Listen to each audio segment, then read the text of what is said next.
ডাবগ্রাম ফুলবাড়ি বিধানসভা এলাকা ঠাকুরনগরে দুষ্কৃতী তাণ্ডব থামছে না। মুখিয়া গ্যাংয়ের দাপটে অতিষ্ঠ হয়ে উঠেছেন স্থানীয় বাসিন্দারা। আগ্নেয়াস্ত্র হাতে এলাকায় ত্রাস সৃষ্টির অভিযোগ উঠছে এই গ্যাংয়ের বিরুদ্ধে। গত মঙ্গলবার ঠাকুরনগরে এক ভয়াবহ হামলায় আহত হন বহু সাধারণ মানুষ। প্রায় 20 জন দুষ্কৃতী প্রকাশ্যে মারধর করে স্থানীয়দের। ঘটনার পর রাতে পুলিশ 6 জনকে গ্রেপ্তার করে। ধৃতদের নাম শম্ভু দাস, অরিজিৎ বাইন, রাজমালা, শুভজিৎ বিশ্বাস ও প্রদীপ সরকার। পুলিশ সূত্রে খবর, গ্যাংয়ের নেতৃত্বে ছিলেন শুভজিৎ বিশ্বাস।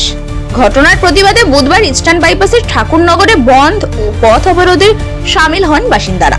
ঘটনাস্থলে পৌঁছান শিলিগুড়ির মেয়র গৌতম দেব ও বিধায়িকা শিখা চ্যাটার্জি। দোষীদের দৃষ্টান্তমূলক শাস্তির দাবি জানান তারা। এরই মাঝে বৃহস্পতিবার মাদানি বাজার এলাকা থেকে আরো এক পান্ডা বিশাল সরকার ওরফে রাজ গ্রেপ্তার করে এনজিপি থানার সাদা পোশাকের পুলিশ। এ নিয়ে মোট গ্রেফতারের সংখ্যা দাঁড়ালো 7। এখনো বাকিদের খোঁজে চলছে জোর তল্লাশি। ধৃতদের শুক্রবার জলপাইগুড়ি আদালতে পেশ করা হয়।